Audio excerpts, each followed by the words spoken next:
Well, hello, hello. Hello, hello. I believe we are in the middle of May already. I know this year is flying by. So, hello, everybody. I'm Leanne, And I'm Jason, and this is Let's Talk. and this is a space where no topic is off limits. We discuss things from well-being to resilience, leadership, money, relationship mindset, and so much more. And as always, here at Let's Talk, we bring different perspectives, real stories, and those honest conversations. Because the things we don't often talk about end up being the things that matter most and that need to be talked about. And our goal here is simple. It's to spark new ideas, to shift mindsets, and to give you practical tools that you can use in your life and in leadership. So, whether you're tuning in today for some inspiration, growth, or just a fresh perspective, let's talk. Let's talk. So, welcome back to Let's Talk. We're in series three, The Art of Intentional Living. So far in this series, we've explored why we don't act on what we do, that knowing doing gap. Also, on the power of clarity and vision, living in alignment with our values, and that energy is over everything, along with systems over motivation.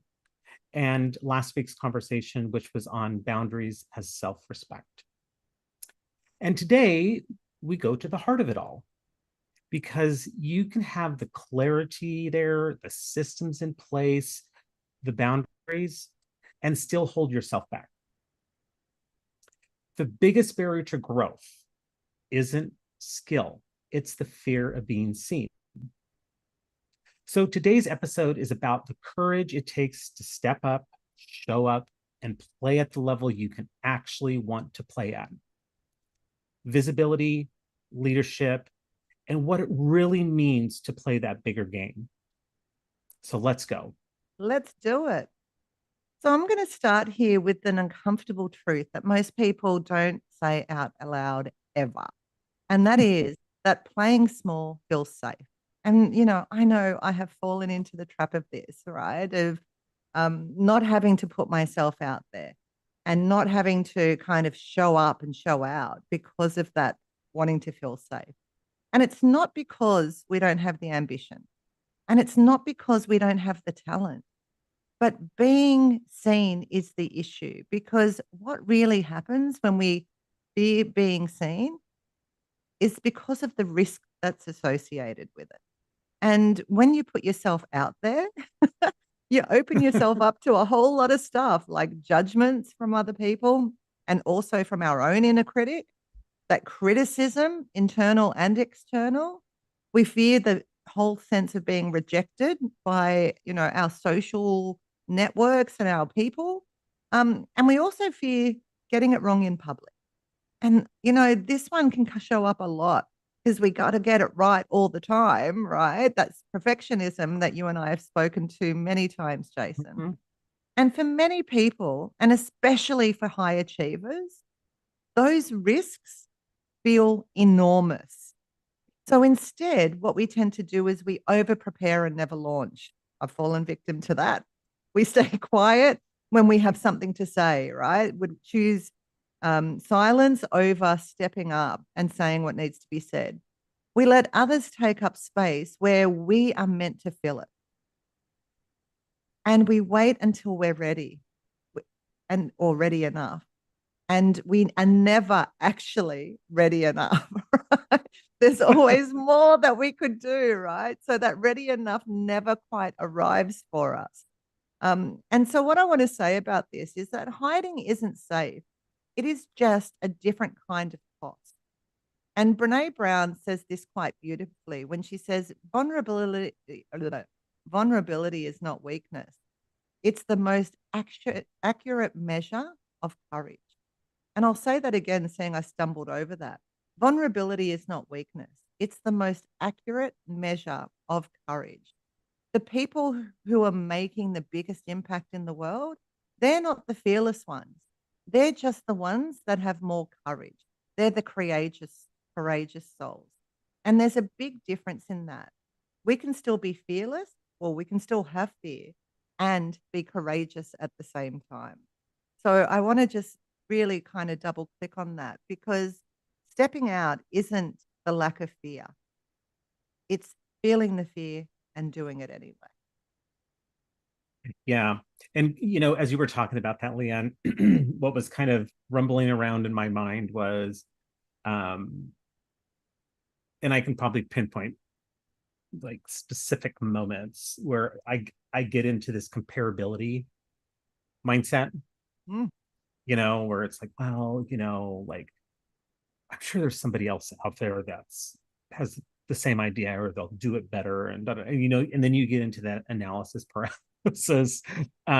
So as you were talking through that, it kind of gave me some flashbacks of like times of comparability where it's like when you don't have that awareness around it, it just can just like I always use the hamster wheel.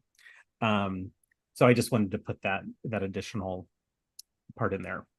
Ironically, Jason, I was in a, a meeting yesterday with a group of women, and we meet every week and we support each other to grow, develop, get out there, expand ourselves.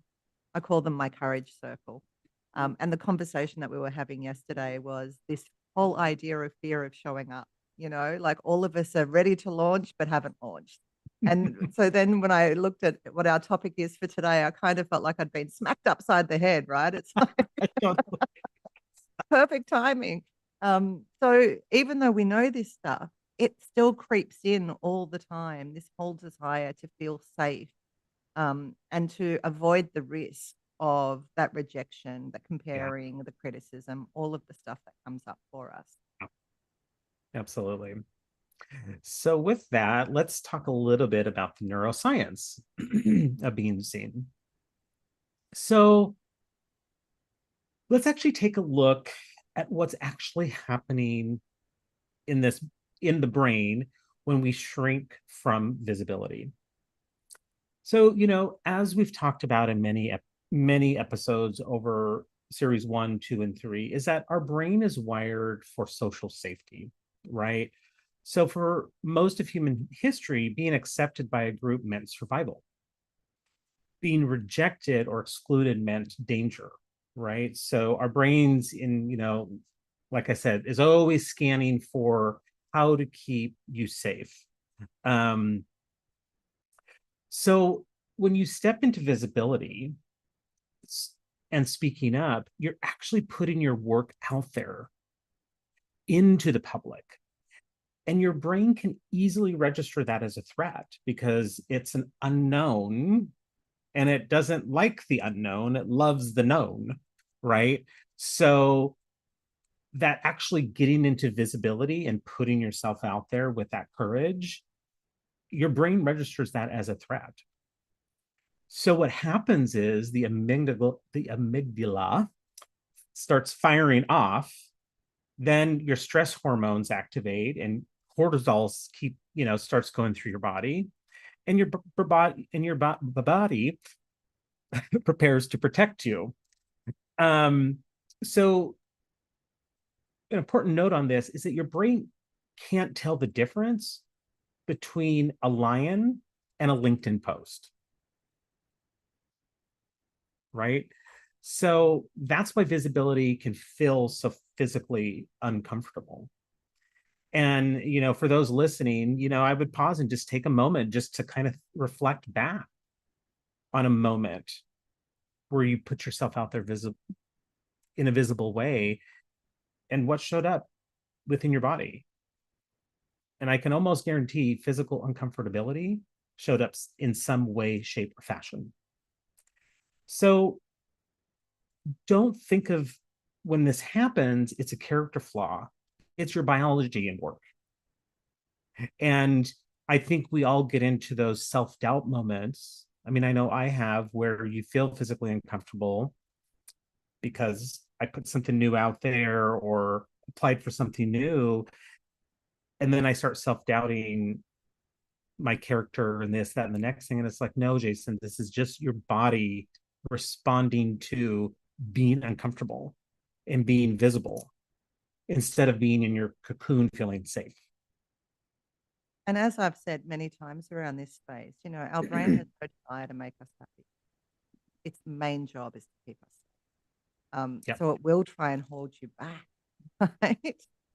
And then there's also this other part that, you know, we lovingly call the itty bitty shitty committee, you know, this inner critic that we have, that voice inside our head that tells us, you know, who do you think you are to be doing this? Or you're not ready yet, or somebody else could do this better than us. So that comparability that you were talking about earlier. Or the one that I love is, you know, what are people going to think? You know, that fear of judgment. And Mm-hmm. here's the neuroscience behind that voice, because the brain stores emotionally charged memories very powerfully. And every time that you've been criticized, that you've been dismissed, that you've been made to feel small, your brain has filed that away as evidence of unsafe.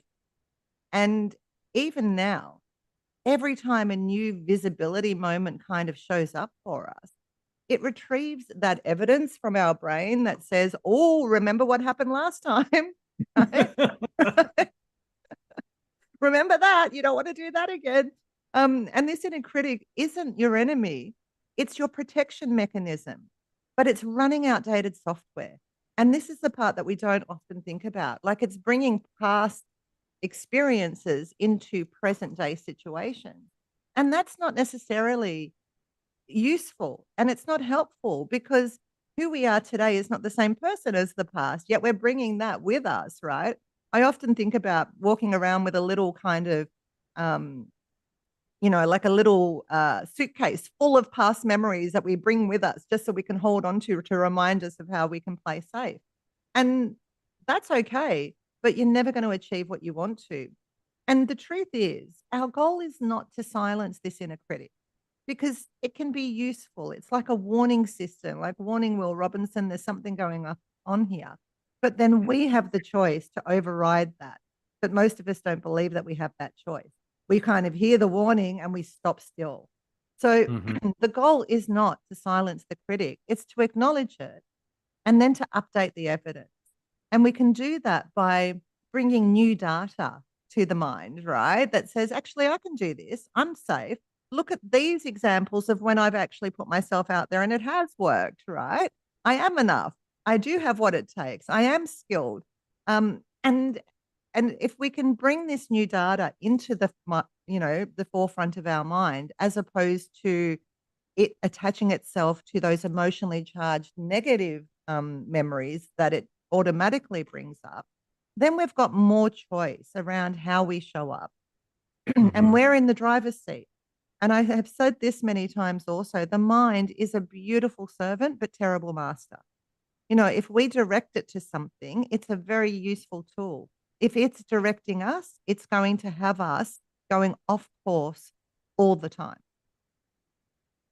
all the time. Yeah.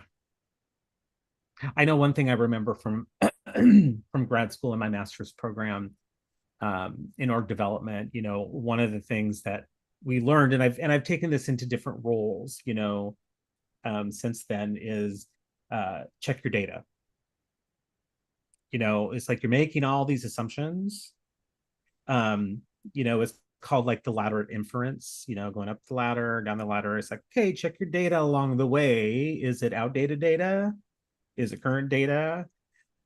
You know, is it, you know, like you said, Leanne, bringing a lot from the past into the present, where it's like, you know, like, are we operating on an iPhone 10 right now, or actually, you know, but with that, a lot of people are scared to do the software upgrade.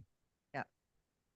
You know, I mean, even in real life, you know, like with technology, no, you know, I've heard this, this, and this, and I'm like, you heard that from who? Where? You know, I mean, if it, you know, was from your gossipy neighbor, it's like, well, you know, maybe you need to um check that data to make sure it's actually accurate. um and yeah, you know, like I can think of different people in my life who just love to operate in the in the past, like the past data, but they're trying to live presently. And move into Right. the future, right? They're trying to live present, shape their future, but they're using past data to do that, which is really interesting. And actually, Jason, you just said something that triggered a thought that I was taught years ago. And it's only ever take advice from people who are in a better position than I am, not from people who are not, right? So to your point, like, who are you getting this information from? Who are you, Mhm. you know? And I'm in a better position to what I was 10 years ago. So why am I allowing that past version of me bring information into this version of me as well? So it's not just external, it can be that internal advice too. Um, Yeah, I'm in a better position than I was. I've learned more, I've achieved more, I've done more than I'd had 10 years ago. And I've got evidence of that. So let's start looking through the lens of that positivity as opposed to that fear mongering, which comes up to keep us safe. absolutely. Absolutely. So now, um, with all that, let's look at what leadership actually looks like in this context. So here's where I want to shift the conversation a little bit, because a lot of people think leadership is about title, a role, a position, a window office, salary, and all that kind of stuff, right? But actually, it's not. Leadership at the core is, for example, the courage to go first, right? Courage to go first, see what works, see what doesn't work.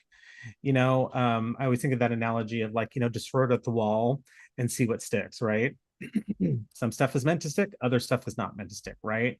It's also the willingness to be honest, and even when it's uncomfortable, right? Um, there's not a lot of people that are willing to delve in to that particular space. It's also about showing up consistently, even imperfectly, right? I mean, I'll have conversations with, like, friends, past colleagues who become friends, and we'll talk about those leaders who made the biggest difference in our life. And it's actually the ones that showed up consistently, right? And imperfectly. And imperfectly. Yep. Yep. And it's also about creating safety for others by being your authentic self, right? Instead of being the self that someone else wants you to be. Or trying to mimic somebody else, right? Because you Mm-hmm. think that they're better or smarter at whatever, right? Mm-hmm. And how often do we do that where we're trying to become a version of somebody else as opposed Oh, to yeah. just an authentic version of us? And that's not to say that you can't have a role model or that there's characteristics or strengths that you aspire to build, but it's still with your own authenticity. It's not as Mm-hmm. a mirror of them. Exactly. So at the end of it, the truth is your willingness to be seen gives others permission to be seen. So that's like that role model part, right? It's like, if you have a leader that gives others the permission to be seen and there's not stuff attached to it, that's where the real magic happens. So, for example, when you share your story, your struggle, your growth, you become a mirror for others.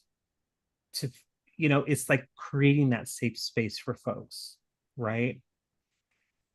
And then people can see their actual selves in you as a leader. That's just leadership. Or that's not just leadership, that's actual impact. And those are the stories that people 5, 10, 15 years, 20 years down the road will actually tell. It's not about, I mean, sometimes it's like, people are like, yeah, like, they were my boss, but I really don't remember what their title was. I just remember I was a manager or senior manager. Like, I don't know if they were director, senior director, but it's the actual, like, areas of impact and those safe spaces where people actually will bring those up in stories down the road. Yeah, absolutely. I mean, I know that I learned that years ago that the more authentic I can be and the more I can share my truth, it allows others to step into their power and share their truth. And that was liberating because before that, I used to try and hide. I only wanted to portray the good stuff and not necessarily the bad stuff, right? Or the stuff that didn't work Right. or whatever the case may be. But when I could actually take real ownership and accountability and responsibility and go, yeah, I did that and that wasn't great. This is what I learned. Then other Hmm. people would also share their stuff. And that built more trust, more connection than anything else I could have done. Um, and it's really interesting. Like I want to share a personal story here. And this is real because the fear of being seen is something I know intimately.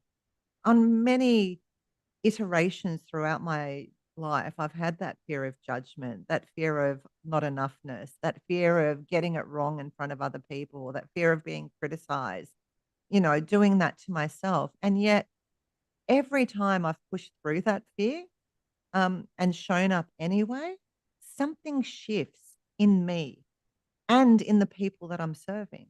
And so it's this kind of gift that keeps on giving, right?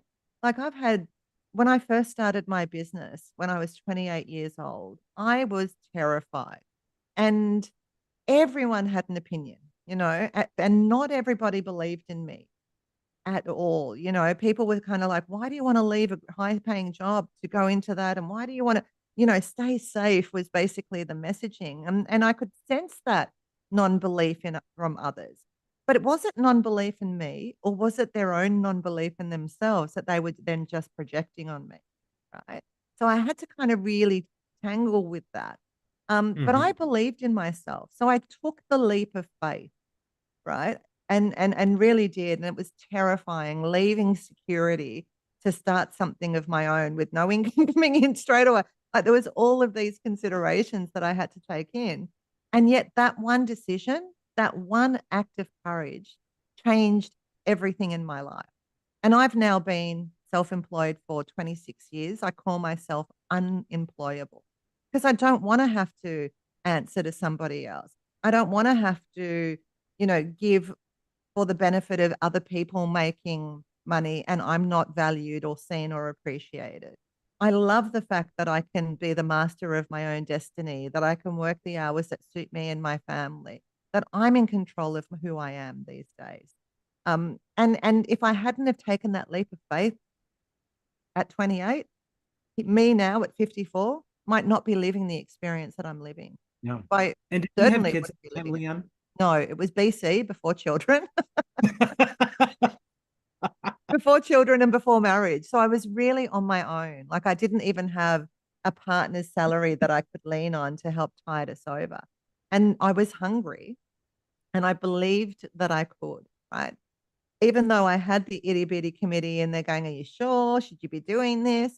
Like I had this belief that it was worthwhile, that what I was going to do was serving people.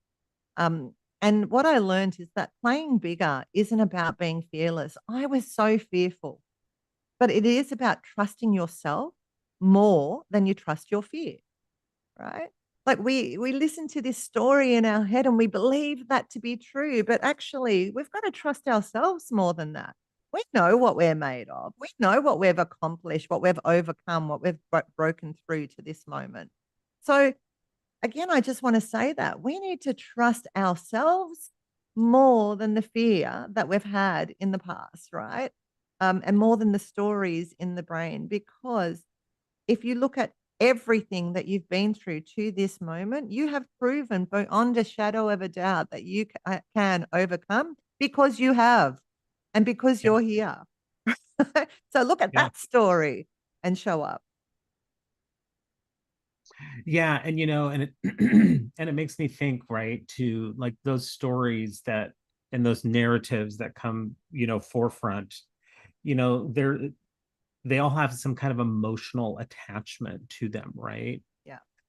And because everything's hardwired in the brain. I mean, we know that from a neuroscience point of view, but it's like when emotion is attached to it, and it doesn't always mean like that it's like a sad emotion or frustrated emotion. I mean, it could be an emotion of joy or happiness or whatever, but it is interesting. It's those stories that drift back, and those narratives that drift back, because there's more easily, I should say, because of that emotion, of the emotion that was evoked within that moment. Um, And and so, can I just yeah. add to that, Jason? Mhm. Because if you think about the way nervous or feels in your body and the way excited feels in your body, they actually feel the same. The only difference is the story we attach to it, right? You think about when you're really excited about something, your heart's pumping, you've got that kind of tingly feeling. And when you're nervous about something, it's the same feeling, right? Like your heart's pounding, you get that tingly feeling. And so I often blend words, and the word that I use all the time these days is nervous-sided. Like I'm a little bit and a little bit excited, right? But if I can change the story that I attach to that feeling, then what I put out there is very different, right? Yeah. Like if I say, "Oh, I'm nervous," I'm going to like approach it differently to if I'm excited, I'm going to attach it or approach it differently, right? So and you're absolutely right. It doesn't have to be negative emotion. It can be positive emotion that pulls us forward. It's the anticipation of what's possible. It's the excitement of what we're creating. It's that desire, right, to be in service or to make a difference or whatever the case may be. So we've got to be mindful of which emotions we're allowing to drive the ship. And again, if you think about that movie Inside Out, right, that kids movie with Mhm. all the different emotions, at the console trying to take over. And joy is really the one that we can cultivate more, that we should be looking to cultivate. Yeah, absolutely. So I think would be a good time to merge into how to be seen in your actual own terms, right? Because it's not just about mindset, which we've talked a lot about, right? It's actually about also the strategy that you put behind that mindset Yeah, to actually make it work. yeah, absolutely. So let's make this practical. What do you say, Jason? We'll bring them some strategies that they can use, and we'll call this your visibility blueprint, right? Yeah. And there's certain things that we can do to really shift the space here. The first one that I want to speak to is this ability to be able to audit your current visibility. Like, really think about it. What is going on here? Ask yourself, where am I hiding that I shouldn't be? This question got me. Like, there's still places that I hide where I shouldn't be.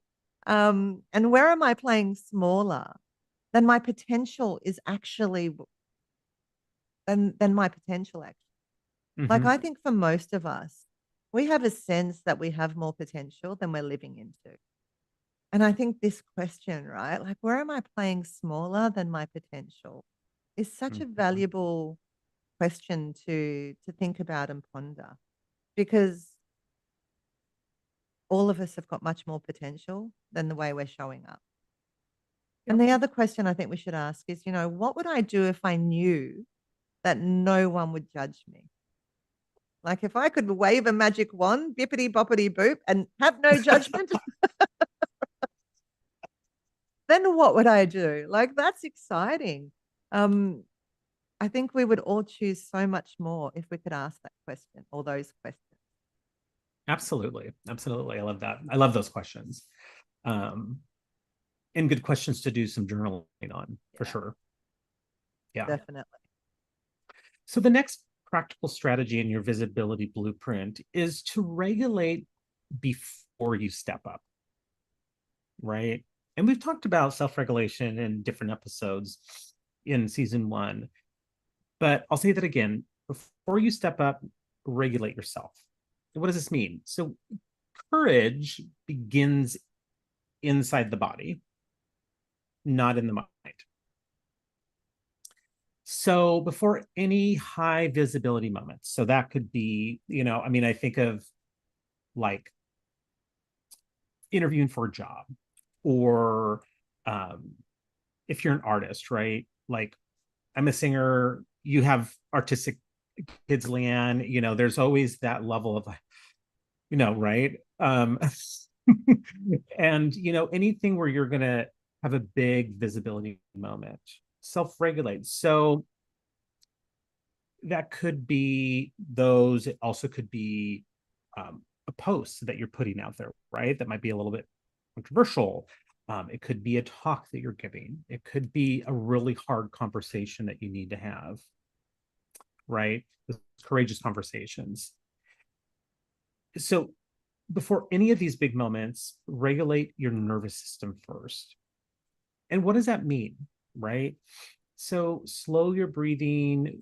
We've given that box breathing technique, which is actually really easy to do. Even like if you're in a staff meeting, right? Like you can do it there, sit there and do it quietly, and nobody would ever know that you're doing it. And I think you've mentioned, Leanne, that you've actually done that in meetings. I have.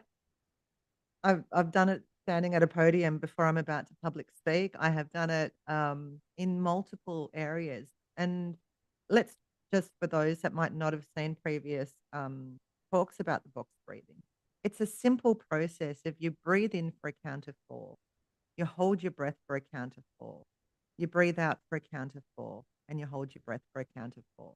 And I love it because no one hears you counting. You can do it with your eyes open. Right? You can be anywhere using this skill. And if you can't do that one, which sometimes, you might not have enough time to do that, even if you breathe in for a count of 4 and then breathe out for a count of 8, like actually slowing that exhale, Yeah. both of these things instantly calm that parasympathetic nervous system. And we need that to be calm in order to show up effectively. Because I don't know about you, but if I get into that state of fear, my brain stops working. I can't actually make the connections. I can't think about what I wanted to say. Like all of those things can kick in, right? When we're in that flight or fight. For me, I freeze. My brain freezes.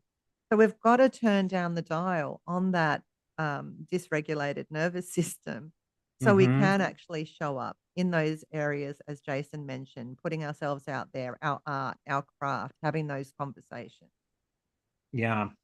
Yeah. And this box breathing, really helps you to ground yourself into your body, right? Because you're taking that pause, you're getting more oxygen to your brain, right? And another thing too, to kind of close out this regulation part, is to self-remind yourself that you are safe, that whatever it is that you're doing is important, and I am ready enough.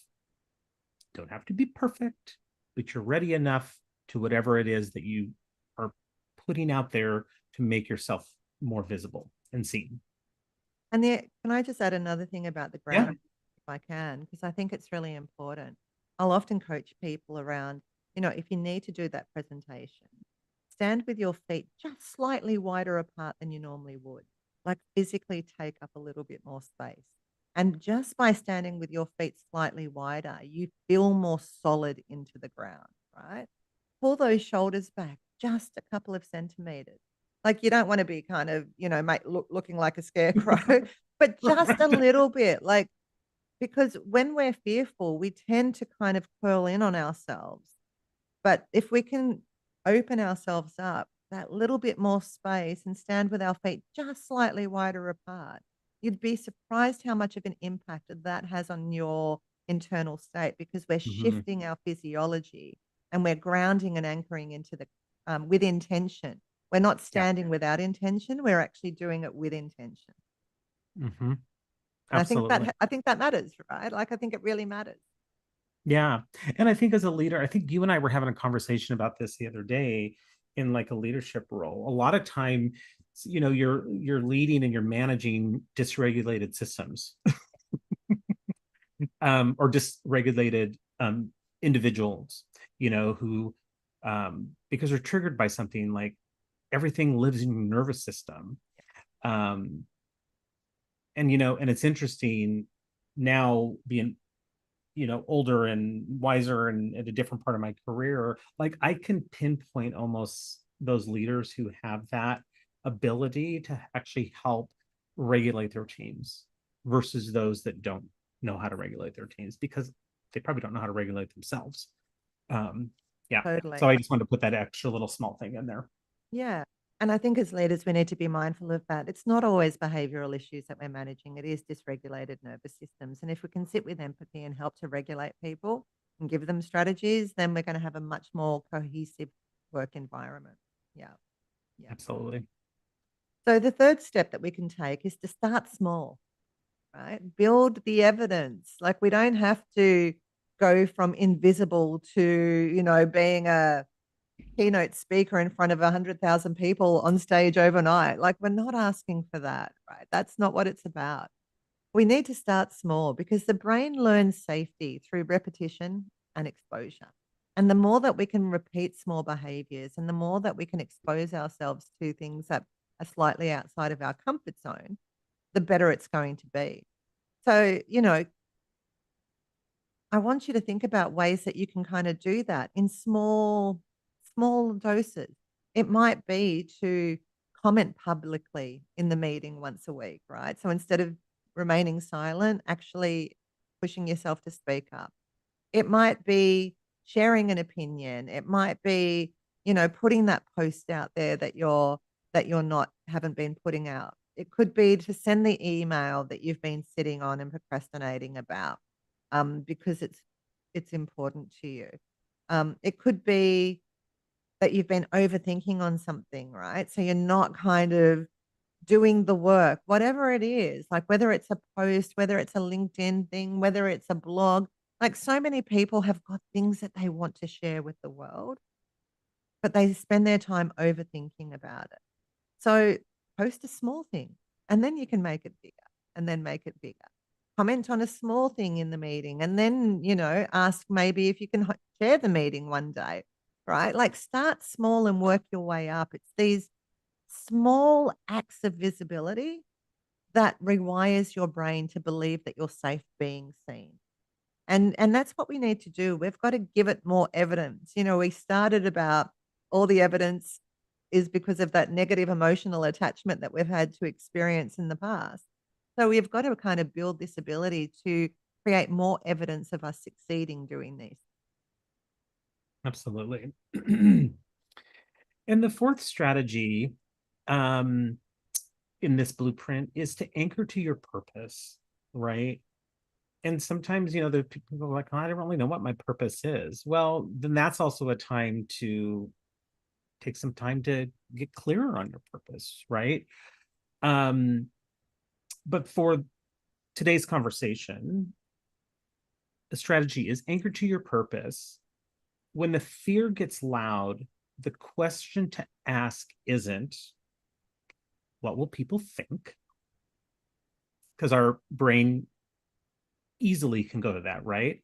The question really needs to be is who needs to hear this, right? And sometimes you might be in front of the right audience, sometimes you might be in front of the wrong audience, right?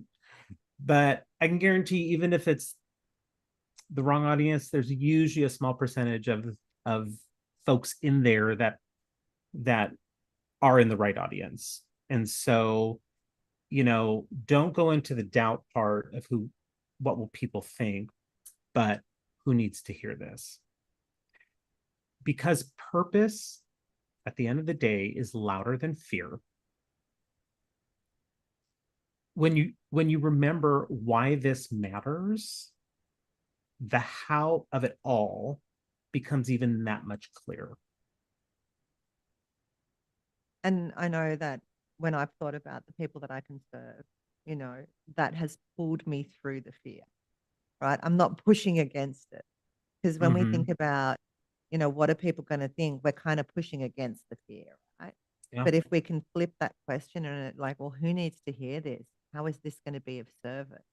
When we can align that, it's almost like somebody's pulling us through the fear. And that's a completely different experience. So I love that, Jason. Yeah. The fifth strategy that we want to talk about is to build your visibility community. Now, you heard me say earlier that I met with a group of girls yesterday. We worked together. I call them my courage circle. Um, and it's so useful to have a community of people because you don't actually have to do this alone. You know, you can surround yourself with people who are also playing bigger or who are wanting to play bigger, who are taking the uncomfortable action, who are moving from fear to courage, right? People who normalize having the fear and doing it anyway, like being creative courageous. People who celebrate showing up. Mhm. You know, as I also said earlier, be careful who you're getting advice from. Be careful who you surround yourself with. Because if you're surrounding yourself with people that are too fearful to step out in their life, you know, we are the sum total of those that we associate with, right? So, and I'm not saying that you got to cut people off, but we can consciously choose also to have people that will pull us forward, that will help us stay buoyant, that will give us the encouragement that we need in order to be visible. Because the truth Yeah. is, visibility is courageous and it is contagious. If we do it, others will. If they're doing it, we will, right? So it's kind of like this thing that you're all rising at the same time. And it's contagious in the best possible way because it lifts the bar for everybody to stand into who it is they're meant to be and what it is they're meant to be doing. And so I just want you to think about that, right? That circle, because if we think about this, and this is really important for leaders, especially, visibility is not about who you are, right? When you hide your gifts, your ideas, your authentic self, the people you're meant to lead, to serve, to inspire, they miss out. Like if we're not stepping into who we're meant to be and shining brightly and lighting the path, illuminating the path for others, all of them are missing out on that. They're missing out on them being able to do that because, Mhm. you know, they all want to model behavior. And we often talk about this like, find somebody who is a great role model. And if you're a leader, you want to be that for your people. Your visibility is an act of service. It's not, it's, it's, it's not anything else. It's an act of service. And when we hide, we're being selfish because we're nurturing that fearful side of us, but we're not being in service and support of others. Yeah, and Leon, when you were talking about this, about creating your community, right? One thing that came to mind from a short I was watching last night, and this guy was talking about, be careful who you vent to. Mm, yeah, Be careful who you vent to because not everyone has like your visibility and your vulnerability in the best interest. totally. So I think that's also too, right? Because it's like when we build communities, right? There's usually a safety part there, where it's like, okay, well, this group is okay to vent to of whatever frustration, right, you're dealing with. So I would just put that little added ingredient in is this, as you're choosing them, are these individuals safe people to vent to in times of frustration? Yeah. Yeah. It's a really interesting concept that you bring in there, Jason, because venting, sometimes we need to get it out of our system, right? If we, you know, just talk about it once and process it as we're communicating and what have you. But then if we keep repeating the same thing over and over and over again, all that's doing is kind of hardwiring the ick that we're venting about, right? So, um, so yes, be mindful who you're venting to, but also be mindful how often you're venting because the Mm-hmm. brain can't tell the difference between something that's actually happening now and a story that we're talking about, something that happened in the past. But emotionally, we're going to keep getting ignited if we keep repeating the story, right? So Yeah. we've got to be mindful of that too. Yes. Yes. Because there's just some people who just don't know how to let the residue go, Yeah. you know? Reminds me of that song from the movie Frozen, Let It Go. I'm not gonna sing, but anyway, I think everyone knows that song, even if you don't have children, right? Um, Right, exactly. So with this, let's do a little reflection. Um, and I want folks to sit with these questions from our discussion today, which has been a rich one. And the questions are, where are you playing smaller than you know you're capable of? Question 2, what would change in your life if you were fully unapologetically visible? Say that word 10 times.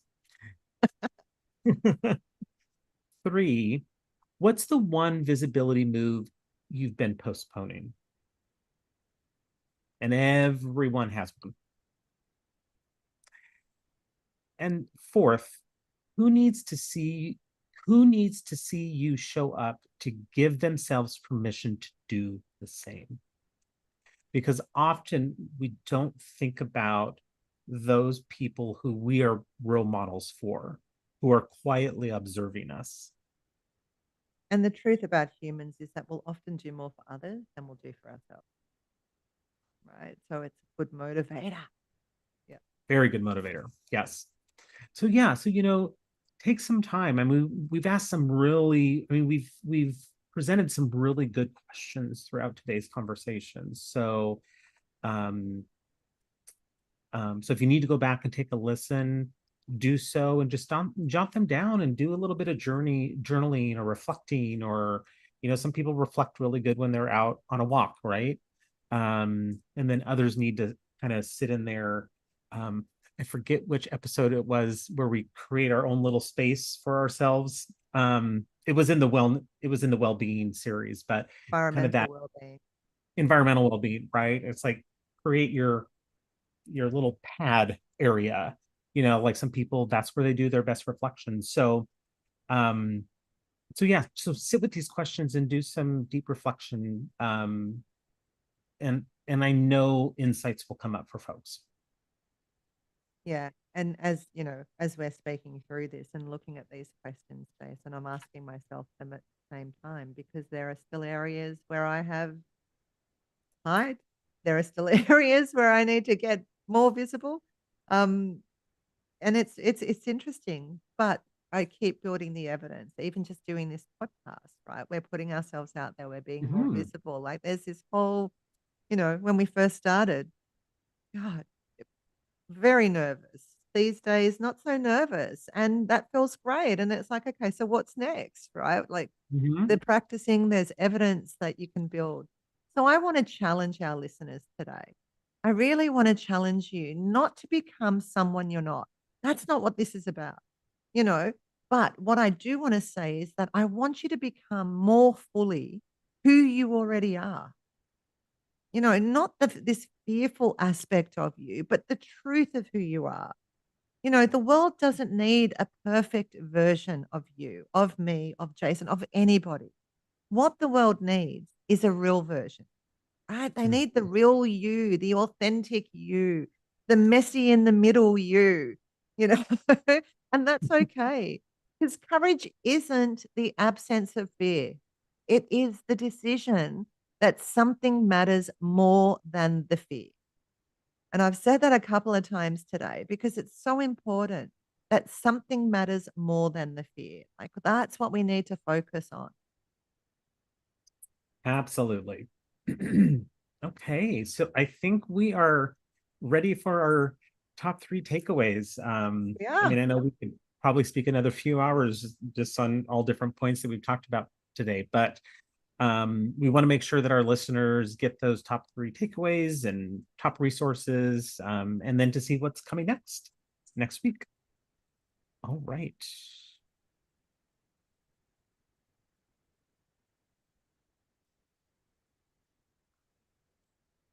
So, our top 3 tips from today's conversation. The first one is Visibility triggers a biological fear response within us. Just know that it's normal and it's not a weakness.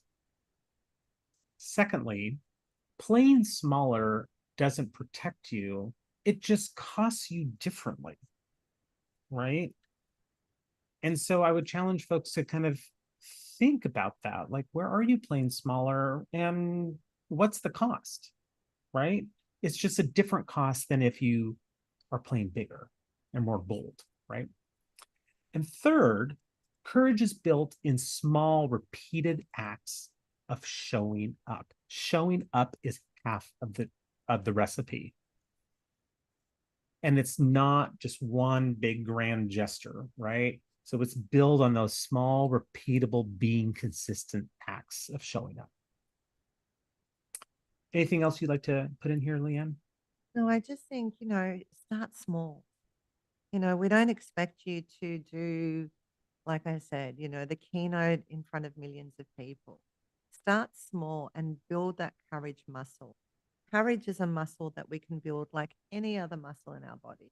Um, and it's in the small repetitive things that we do that we can start bulking it on, right? So I just wanted to double click on that because I think it's so important. Yeah, absolutely.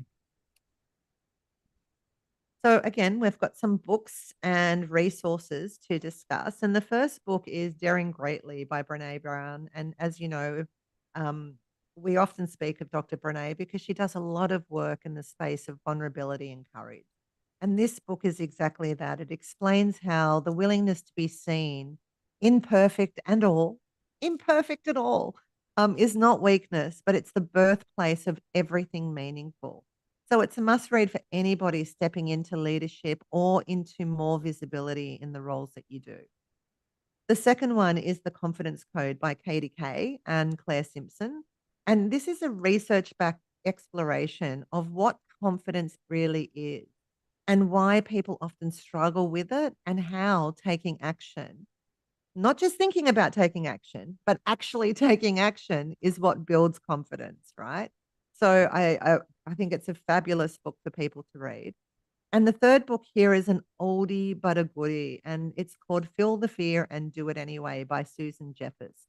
And it is a timeless classic of the core message that fear never actually goes away, right? It's always going to come up. It's what our brain is designed to do to protect us.